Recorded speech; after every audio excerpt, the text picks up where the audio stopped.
Welcome back to Serenity with Lana. I am Lana, and today we're going to be talking about letting go of people that may not be so good for us once we have our chronic illness diagnosis. And this is something that I had to go through myself and I struggled with, and I'm still kind of not really fully there yet.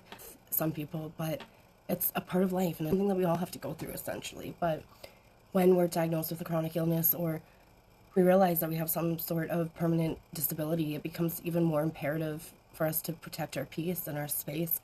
So, yeah, let's get to it. Living with a chronic or terminal illness, like in my case, brings an uninvited heavy burden at times. It's definitely a journey marked by profound emotional upheavals, and some of them I was prepared for, some of them I wasn't. And the more that I talk with other people that have had the same diagnosis as me, the more this seems to be a common trend and something that people aren't really doing, don't have the resources to be able to deal with effectively.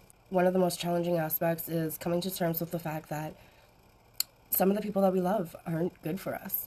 Letting go of these relationships may have been something that we had to do years ago, but now we have no choice. I'm starting to fiddle with things because I'm uncomfortable talking about this. And it can be especially difficult for people that are in my shoes and are faced with the uncomfortable reality of dying alone or dying with loneliness, a part of our journey, and can be incredibly painful, but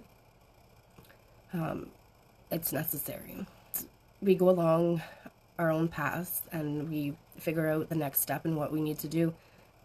Part of that is evaluating the relationships that we do have and understanding what they bring into our life and what we give, the balance of that, whether we're giving way too much of ourselves and getting little in return, whether somebody is giving too much to us and we've been taking advantage. Some connections, no matter how deeply we feel about that person, contribute more harm than good. And these relationships can drain our already limited energy source, amplify our stress in a way that is not needed and in a way that breaks down our immune system, which we need every single bit of that, right? These things also impede our emotional well-being, whether we want to admit it or not. Those aspects are a part of our overall emotional well-being. But recognizing this need to let go, recognizing this need to evaluate our relationships first and foremost, because most people don't know how to do that effectively, and then being able to make informed decisions about letting somebody go and being respectful to both them and yourself.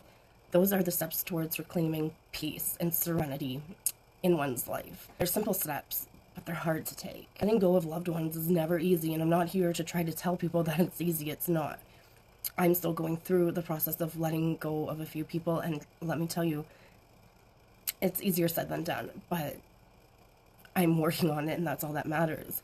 I've seen people that aren't willing to work on this, and I've seen what it does to their health, and I see what it does to the quality of the relationships with the people that are actually good with them because these other relationships actually drain the energy, and then you don't have enough to give to the people that are really going to be the ones that are solid. This whole process involves grieving the loss of people that can't give us the support that we need and are no longer fulfilling their role in our lives. And it's like another layer of suffering on top of our illness already. But like I said, and I really want people to understand this, it is enough self-love and self-care that one can ever give to themselves. Dying, especially with a chronic illness that is in its end stages, and whether or not you're there yet, time will come, and I'm just speaking from my own experience here, but it's an extraordinarily lonely experience, and I've never obviously experienced anything like it, but I didn't expect it to be this isolating and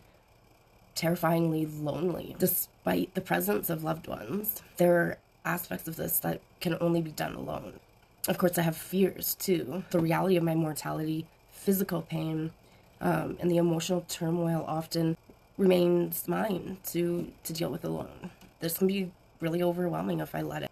But I recognize that this is also part of the human condition. Many times people in our lives not understand the depth and weight of our struggles and what we're going through, because of course they have their own stuff going on, right? They have exciting things, they have sad things, they have all the things going on, and some people are resentful at us whether that be resentful at our illness, or they're resentful because maybe we're not holding up our end of the bargain and being there in the way that they think we should. These misunderstandings and lack of empathy can lead to even more feeling of isolation and frustration and just overall desperation. I learned that it's essential for me to let go of wanting to make people understand and to let go of the responsibility of making them understand. People who want to care and want to understand will make the time to do so. And those who would rather be angry or misinterpret or misunderstand, that's on them if that's what they would rather do, and they would rather not communicate first or try to talk it out, right? So they're showing what their true interest is. This doesn't mean like cutting off all effort to communicate, but it does look like acknowledging that people may never fully grasp what we're going through in our experience. And that's okay. It's not up to us to decide how they come to terms with what we're going through.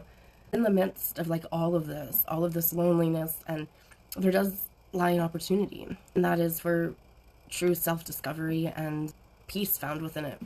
I've always been a solitary person, so that's never been an issue so far. There's a different level, right? And this is another level that I had to learn to embrace. It actually allowed me to turn inwards in a way that I have never done before. Reflect on my journey, not only with this part of my life, but with other parts, and come to peace with the actions I took, the decisions I made, and who I am today as a result.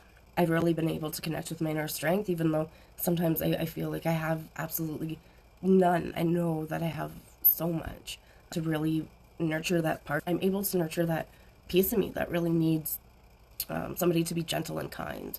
And while I was looking for it outside of myself for a lot of years, I think I'm getting better at being that person for myself, and I think that's beautiful. I've tried to find strength in vulnerability, and that's what I'm doing here. And I think it's so important, but it's that part of it, while letting go of certain relationships, is necessary.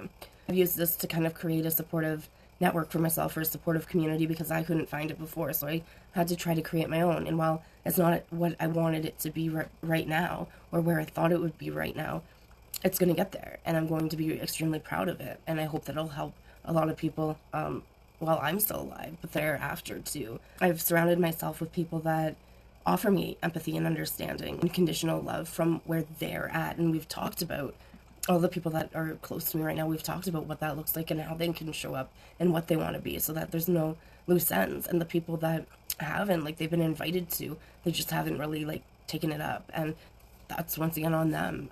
I still do miss them, and I feel bad at times, but I don't I don't bask in that anymore. Community includes my loved ones, like a few family members, and my partner. I have a support group. I have a therapist.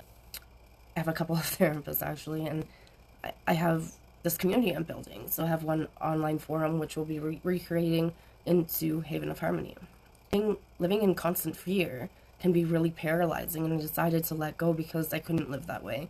For my daughter's sake, I couldn't live that way. For Ilya's sake, I couldn't. And for my own. I try to focus on the present moment, but I also try to focus on the fact that I can't control what happened yesterday, and I have no idea what tomorrow is going to bring. So why don't I just do the best with what I have today? And if I didn't, then I can work on that. And I can recognize the things that I did do really well. And that's how I've gotten to a place where I'm consistently okay with myself, because I'm not letting myself continue to make those shitty decisions, or those shitty those thoughts about myself, or those actions that I take. I nip it in the bud, or I make a plan to not do that anymore. I try to repeat the good things, and I'm finding out more positives about myself than negatives